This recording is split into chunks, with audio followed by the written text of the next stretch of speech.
Hello again, gamers. Welcome back to the Board Game Captain. I'm the Board Game Captain, and today I'm going to be reviewing and showing you how to play Victory and Glory Napoleon.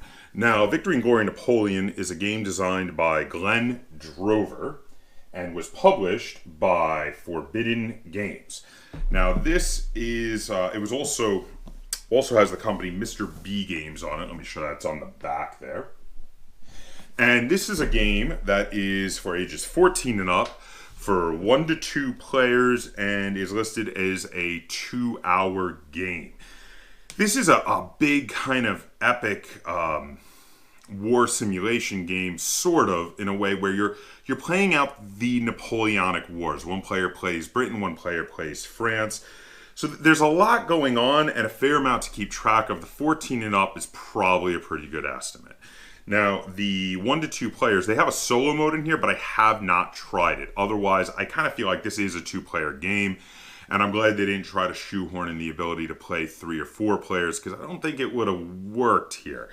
Now, as for the 2 hours, that's a pretty good estimate. Most of my games, other than the first one where we were just learning it, have come in under 2 hours.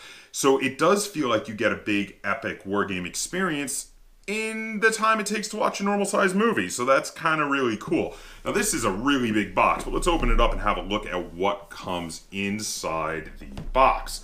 So, the first thing, once we pull this open, this was a collector's edition I had picked up at Gen Con, so I got a bunch of extras like these maps and whatnot. These have zero effect on the gameplay, so I'm not going to bother showing these. I'm just going to put them off to the side. The next thing we have here is the rulebook. Now, there are a few things that I found a little confusing on my first read-through, but I was able to clarify them pretty well. Mostly, I would say the rulebook is pretty good. There was one minor contradiction I had found, but I was able to figure it out. It's not that big a deal.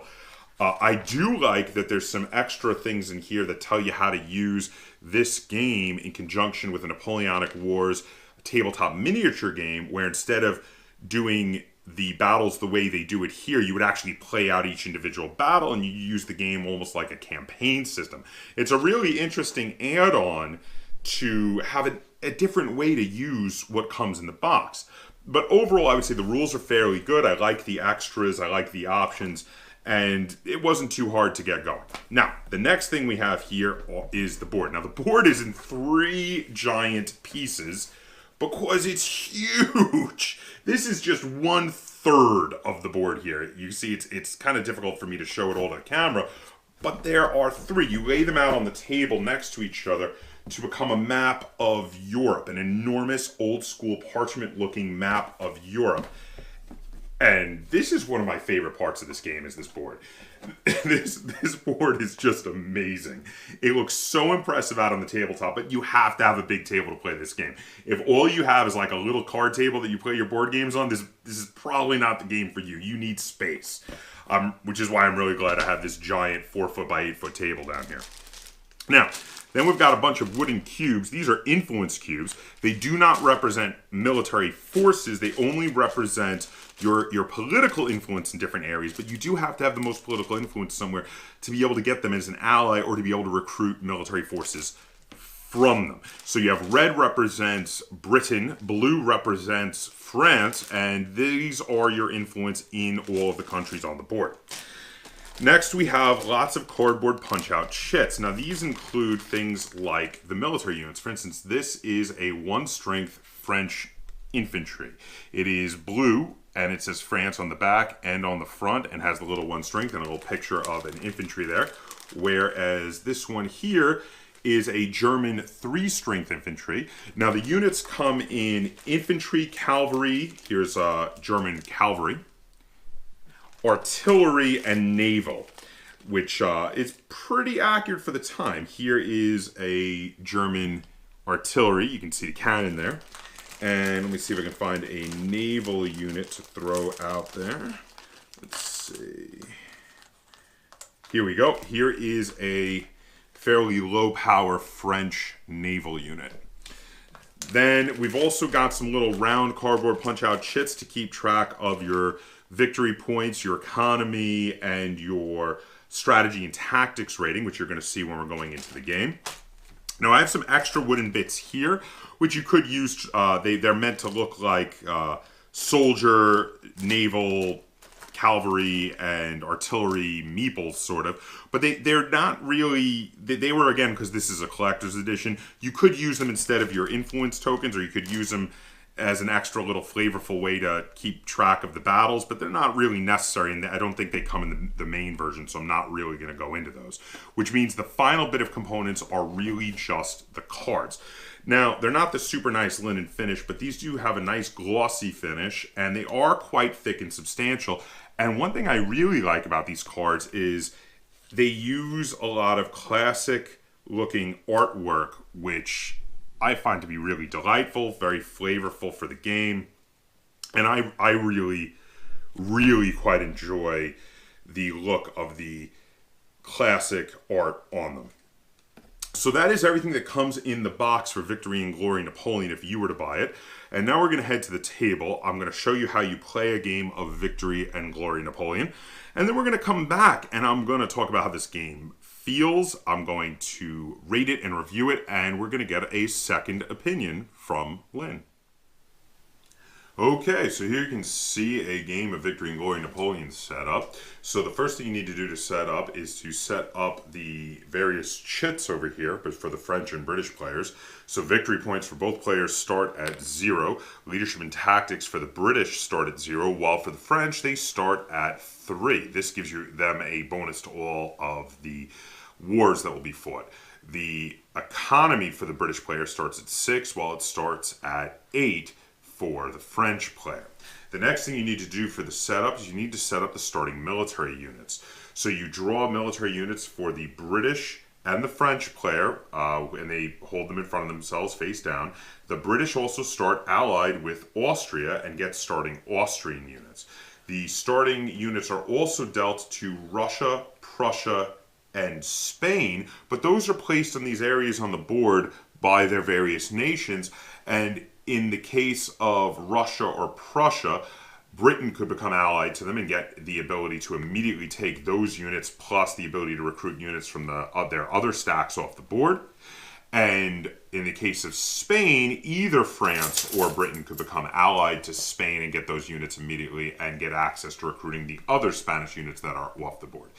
Those extra units are placed off the board, and you also have the extra units for the areas of Poland, Germany, and Italy, and all of those are known as the minor nations for these conflicts. You have the player nations, which are Britain and France. You have the major nations, which are Russia, Austria, Prussia, and Spain.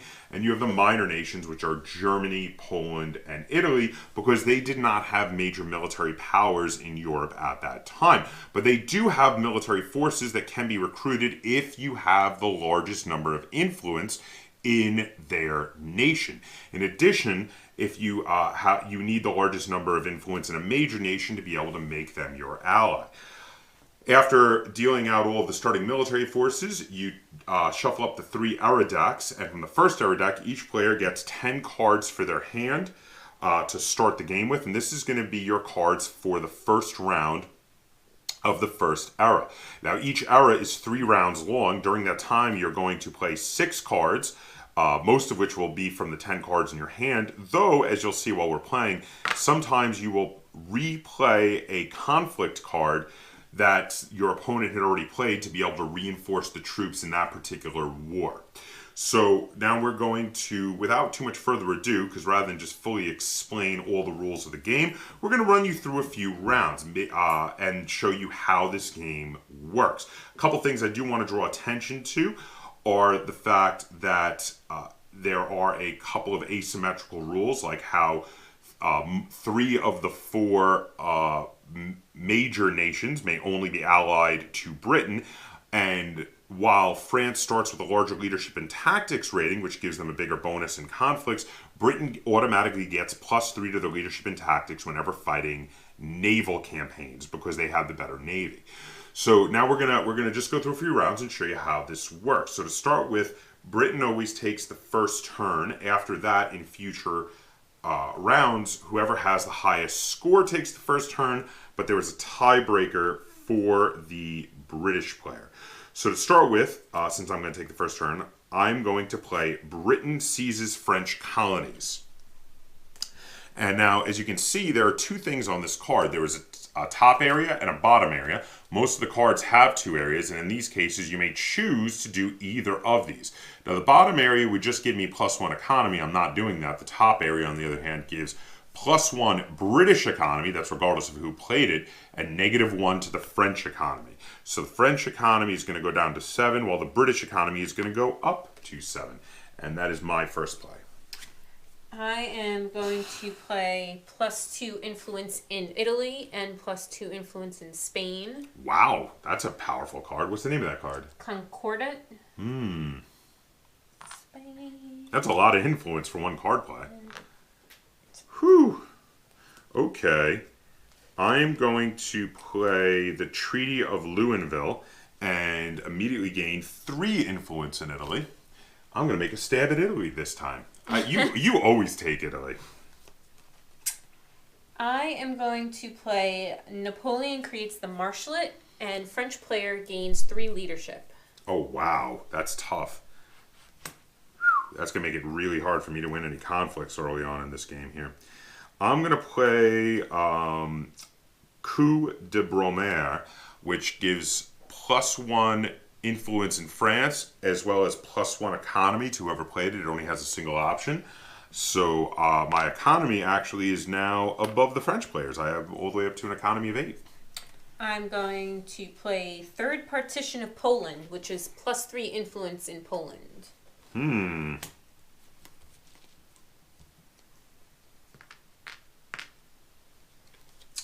Let's see. I'm going to play... This card is the Italian Republic's declared. Now, it has a really good effect for the French player, but I'm going to be playing it for the secondary effect, which is just +2 influence anywhere I want it. That's still a really good effect. I'm not, saying anything bad about that. So what I'm going to do is I'm going to split up my influence, and I'm going to put 1 in Prussia and 1 in Egypt over here. Egypt is a little bit cut off, but I'm going to try to put it in a place where you can see it.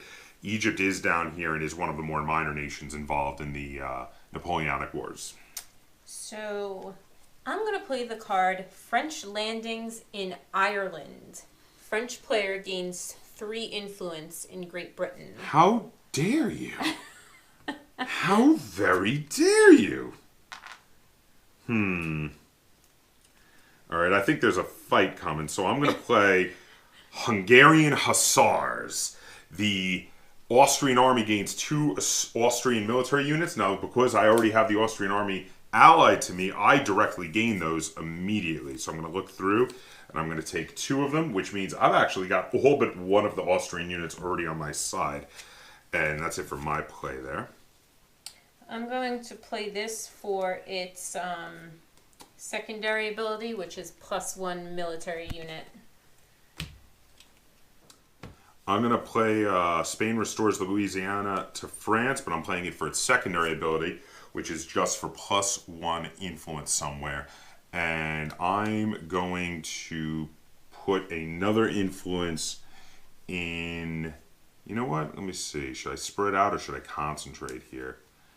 I'm going to put an influence in Austria because I don't want to lose Austria. I'm going to play this for the secondary ability, which is +1 economy. So your economy goes back up to an 8. Alright, so that was our 6 actions for the first round, which means all of those ones we played are removed from the game. We just put them up here. The ones we didn't play get discarded next to the deck, and we're dealt out another 10-card hand for the next round.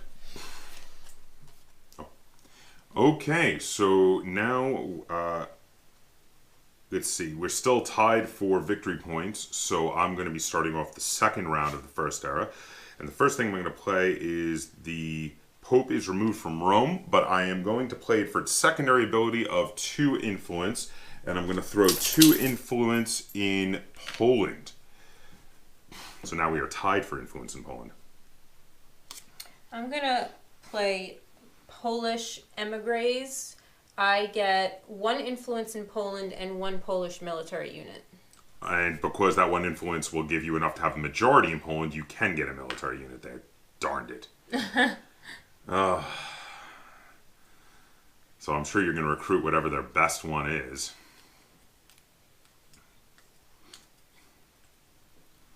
They are not that great. No, I was going to say they're one of the lesser nations, so they're generally not as good as some of the others. I'm going to play the Treaty of Campo Formio, and I'm going to use it, though, for the secondary ability to just gain 2 influence where I want it, and I'm going to put 2 influence in Poland.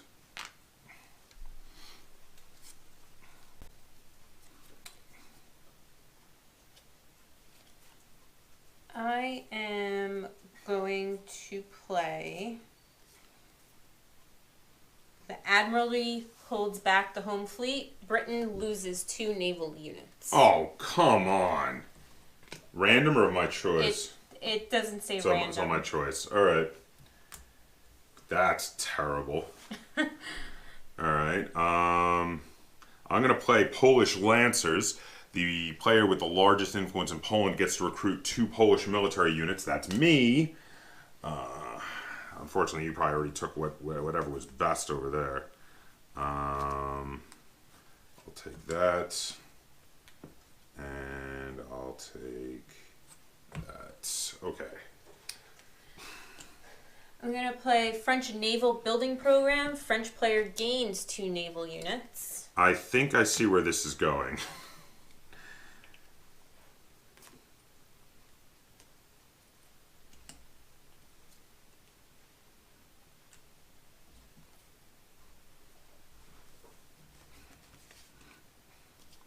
I'm going to play New Foundry, and I gain 2 military units. I'm going to take my military units from my British stack because my Navy is suffering. So I'm going to see what I can get out of there. I think I'm going to take those 2. Oh, no, I'll swap that. There we go. All right. I am going to play Mutinies in the Royal Navy. Oh, no. British player loses 2 random naval units. Are you serious right now? All right. I'm picking. I shuffled them up, but there's got to be random, so. What did I lose? Let's see. You lost a 4 and a 4. Damn it! Oh. Man, you must have like a naval battle coming. You like really want me to have no navy. Jeez.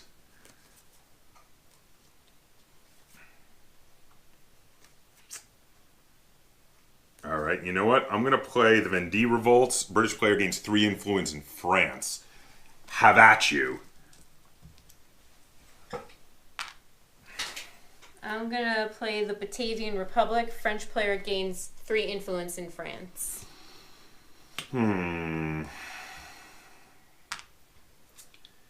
Okay. I'm going to play the Peace of Amiens, which gives me 1 victory point and +2 economy. So it actually puts me on the board. And the 2 economy is going to be very nice, bringing me all the way up to a 10.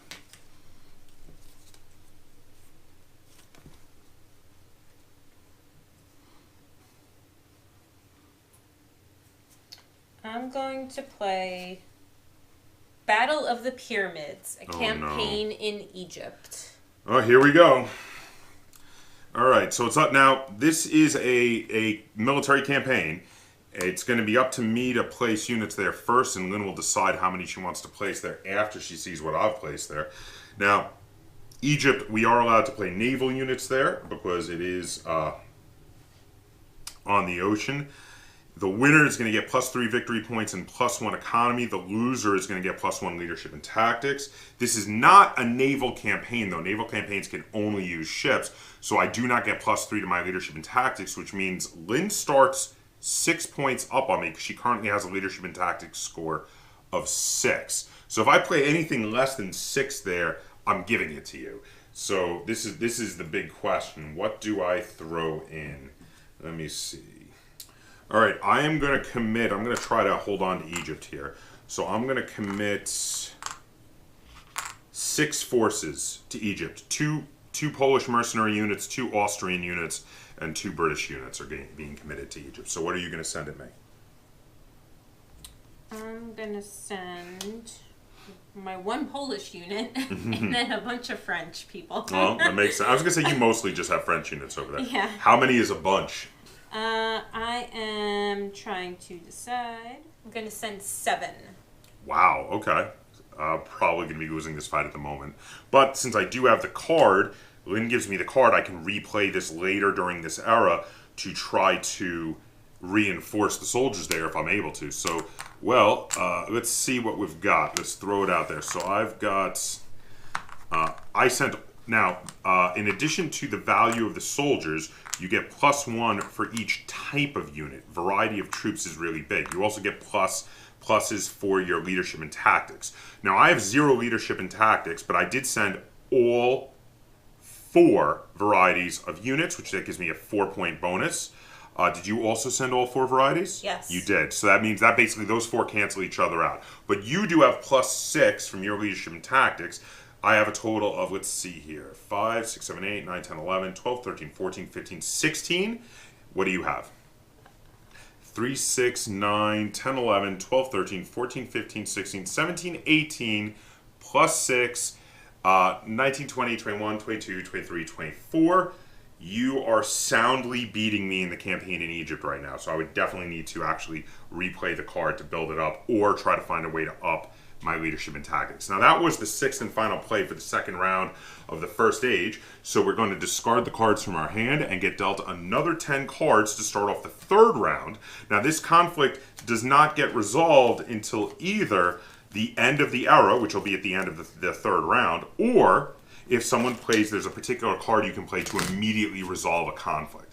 If either of those things happen, this conflict will be resolved. Otherwise, we just keep the guys on the board fighting in Egypt until the end of the era.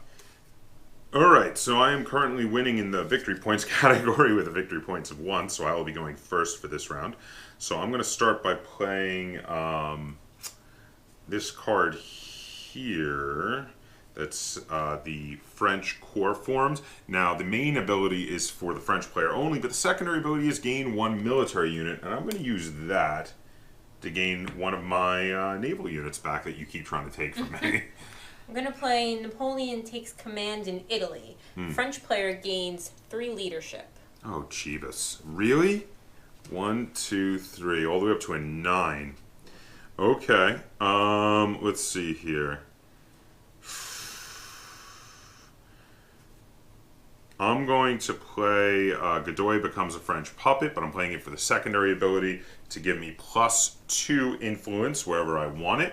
So I'm going to take my 2 influence and I'm going to put it in, let's see, I'm going to throw 1 in Russia and I'm going to throw a 2nd influence in Austria. I'm going to play Napoleon becomes first consul. French player gains +1 economy and +2 influence. So French economy goes up to a 9, and where are you putting the influence at? In Germany, huh?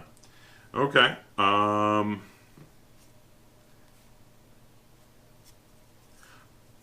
going to play the Napoleon demands Italian satellite troops, but I'm playing it for its secondary ability of gaining 1 military unit. And I'm going to take just one of my British military units there. I'm going to play this card for the secondary ability, which is just +1 influence. There. I'm going to play British subsidies. British player gains 3 influence in a major nation and loses 1 economy. So I'm going to lose my 1 economy, unfortunately dropping me back down to a 9. However, I'm going to gain 3 influence in a major nation. So I'm going to put 3 influence. Would you put them in Spain for me over there? Mm-hmm. And that gives me majority influence in Spain. I'm going to play Napoleon demands German satellite troops. French player gains 2 German units. Oh boy. Where's Germany? I'm going to play British infantry, but I'm playing it for secondary ability just to gain 1 military unit of my choice. I'm going to play attack column tactics. French player gains 2 leadership. What the heck?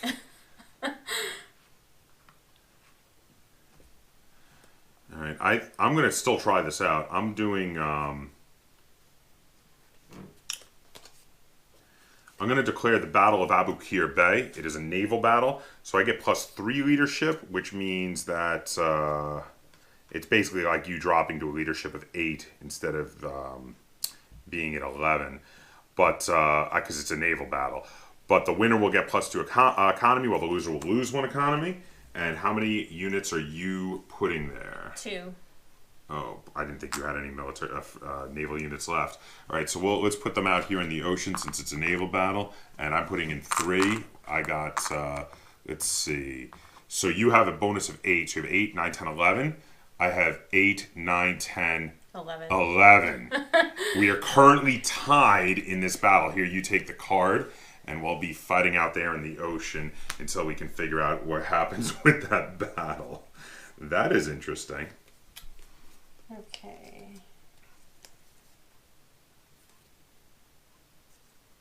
I'm going to play Roman Republic formed. French player gains +2 influence in Italy. Okay, now that was the final play for the third round for the first era. So the first era has ended, and we're going to run through what happens at the end of an era. So the first thing you got to do is you got to resolve all campaigns. Okay, so we have 2 battles, 2 campaigns that are going on right now. We have that naval battle. It was the Battle of Aboukir Bay that is currently in a stalemate. It's in a draw. And we have the battle in Egypt, which is the Battle of the Pyramids. Now, the thing is, the person with the current highest leadership in tactics, tiebreaker goes to the French player, gets to decide the order. And here it becomes very important, because while this isn't a draw right now, if we play out the Battle of the Pyramids first, the loser gets +1 leadership in tactics, which would mean I would be winning there because I'm going to lose here. But since Lynn has the leadership in tactics bonus, she gets to decide the order. So I'm taking a wild guess you're going to start us off in Aboukir Bay. Yes. Okay, so that is a draw, which means neither one of us wins. We just take our forces back. No one gets the benefits or the penalties, and the card gets discarded. But now we're going to do the Battle of Pyramids, which you are winning, which means that I must discard one of my strongest troops here. I have a bunch of troops that have 3 power, so I'm going to discard a Polish 3 infantry. And then I'll take all my troops back. Lynn, you have to discard one of your weakest troops there. We'll discard my artillery guy. Artillery of strength 2 there. Yes. Now, the card also says that the winner gains 3 victory points. That puts you on the board at 3. And +1 economy, which is actually pretty freaking awesome. And there we go. I moved mine up instead of yours by accident. I've fixed it now. But I lose an economy for being the loser. And that is how the Battle of the Pyramids plays out. So now, so now that we've finished resolving all our campaigns, the next thing we do is we check to see if any campaigns were done in anywhere where we had allies. For instance, if a campaign had been done in Austria, I have the Austrians allied to me, and I had lost there, I would lose the alliance with Austria and lose all their troops. But since that did not happen, that doesn't happen this time. But it could happen in the future. We also then move on to scoring all of the regions. So Lynn, run us down each region and how many points it's worth and who has the majority there. In Spain, Britain gets 2 points. Yes, I have the majority in Spain. So that brings me up to tying with you at the moment. Go on. Great Britain is 0, so is France. Yes, those are worth more points in later rounds. In the first round, they're worth 0. Italy is a tie. So nobody gets the points in Italy. Germany, France gets 4 points. Ooh, way to go, France. 1, 2, 3, 4. That brings you all the way up to 7. Prussia, Britain gets 2. Nice. That was 1 influence well spent. Poland, Britain gets 2. I'll take it. That brings me up to drawing with you there. Austria, Britain gets 3. 1, 2, 3. I'm in the lead. Russia, Britain gets 2. And don't forget about little old Egypt, where Britain gets 2. So now that we've done that, we now subtract the total number of military units from our own country only, not our allied units, not our mercenary units, from our economy. And basically, how prosperous our economy is will give us extra victory points. So, for instance, I have 5 military units from Great Britain, but I have an economy of 8, which means I will get 3 more victory points. So I go 15, 16, 17 victory points after the first round. Lynn, how many French do you have? I have 9 units, so I get 1 extra point. So you get 1 extra point. So now as you can... That's not mine. Oh, yes it is. Yes, it is. Sorry. So now as you can see, it's not always about who wins or loses the battles, because I am greatly winning in victory points at the moment, even though I have not won a single battle yet. But I have good influence where I need it, and this is kind of how it goes. Though battles become more frequent in later rounds, usually you have far more than just 2 battles in an era.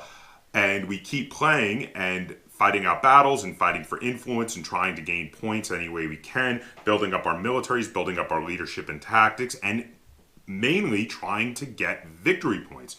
Until the end of the 3rd era, the 9th round, when we find out who has the most victory points and therefore who has won the game of Victory and Glory Napoleon. So now we're going to head back. We're going to talk about how this game feels. We're going to review it, and we're going to rate it. Hello again, and welcome back. Now we're going to discuss, how does this game feel? I showed you how it played. How does it feel? How fun is it? You know, this is a very strange sort of game, and the reason is it looks huge, but when you actually play it, the rules are very easy. They're very simple. It's play a card and pick something on that card to do. Usually there's 2 options. Sometimes the cards only have 1, but you do what the card says. You have 10 cards to choose from. You play 6 of them. Sometimes if a battle starts, instead of playing one of them, you might replay the battle card to be able to reinforce that battle. You do that 3 times. At the end of each era, you're scoring points. It feels like a very streamlined and simplified way to play out a giant war strategy game. It looks like an enormous game. It looks like it should take you a year to play. It looks like it should be incredibly involved, but it's really not. It's actually, compared to other big war strategy games like this, it's actually quite easy to learn. I was able to learn this game in under an hour, and then with a quick, 5-minute refresher before playing each time, I'm good to play. And now, all our games come in at under 2 hours. So it's not super complicated. There are a few things that give me little head scratching moments in this. One of them for me is the whole thing that when you play out a battle, the winner of the battle loses their weakest guy. Well, the loser of the battle loses their strongest guy. But all you have to do is play a card that lets you recruit, and you can get that strong guy right back. And otherwise, it's not harder to get back more powerful units than it is to get back weaker units. That would only have an effect on you if someone else then played another battle right away and you don't have your stronger unit to be able to play in there. Battles actually, whether they're won or lost, don't have a huge effect on the game. Sure, a lot of them will give you a couple of victory points, but you generally get a lot more victory points just by having the most influence in the countries, or having a really good economy and not relying a lot on your own troops, instead of relying on allied and mercenary troops, will allow you to get a lot of extra points at the end of each era. So it's very interesting because it's not always what you would expect this game to play. But is it good? The answer is yes. This game is really good. I'm really enjoying Victory and Glory Napoleon. It's not 100% what I was expecting, but I'm thoroughly enjoying what it is. The little shortcomings it has, the things that give me little head-scratching moments, are minor. Overall, it's very enjoyable. This is a great 2-player experience. I really like it. Lynn and I have been playing it a lot. She's been kicking my butt mostly. She keeps having Napoleon win the Napoleonic Wars, including in one game when he beat me at the Battle of Waterloo. So she's been doing really well at that. But this is a game I don't mind losing. I always have a good time. Even when I lose, I always feel like I could have won. I was really close. Most of our games have been down to just a couple of points. They've been really close. I think the largest victory we had was still less than 10 points apart from each other at the end of the game. So it was still pretty darn close. Now, I've been struggling with my review for this for a while because there are some parts of it where I felt like it could have been a little more advanced, there could have been a little more to it, and that might have made me like it more. But on the other hand, I do really like this game for what it is and at the level it is at. So I'm going to give Victory and Glory Napoleon a 7.5 out of 10 stars because I really enjoy it. I really have fun with it. And you know what? It does give me that epic giant war strategy game feel, but without, having to commit an entire day to playing it. And the cards, the playing of the cards really reminds me of the hand management in another game that I'm very fond of, a Euro game called World Without End, where you get a big hand of cards, you can only use half of them. You really have to decide, am I going to use this one to do this, or am I going to use that one to do that? It has a similar feel to that, except that the cards are randomized, whereas in that one you have a set group of cards. But that kind of hand management to control whether you're recruiting, whether you're gaining influence, whether you're starting wars, is really interesting to me, and I really have a lot of fun with it, and that's why I'm giving it 7.5 stars out of 10. But let's get a second opinion. Lynn, how many stars out of 10 would you give to Victory and Glory Napoleon? 7. So Lynn is right there with me. We're only half a point off. So she's giving it 7 stars. I'm giving it 7.5. This is a 2 thumbs up review from us here at the Board Game Captain. Now, I just want to throw this in here. This was a game that Lynn was not thinking she was going to like. She's not usually a big fan of big war strategy games, but the fact that this is a lot more about building up influence than actually fighting wars, and the wars are done very abstractly, and also the fact that the way the game plays is with the hand management, which she loves games with hand management. She's really been enjoying this. So 7 stars from Lynn, 7.5 stars from me, 2 thumbs up from us here at the Board Game Captain. If you have any comments, questions, or concerns either on this video or on the game Victory and Glory Napoleon, feel free to put them in the comments section down below. And if you enjoyed this review and tutorial and you'd like to see us do more like it, be sure to give it a like, share it on all forms of social media, and if you haven't already, please subscribe to the Board Game Captain. That's Captain spelled with a K on YouTube, and hit that little bell icon on my channel so that you get alerts every time I upload a new video. And until next time, game on.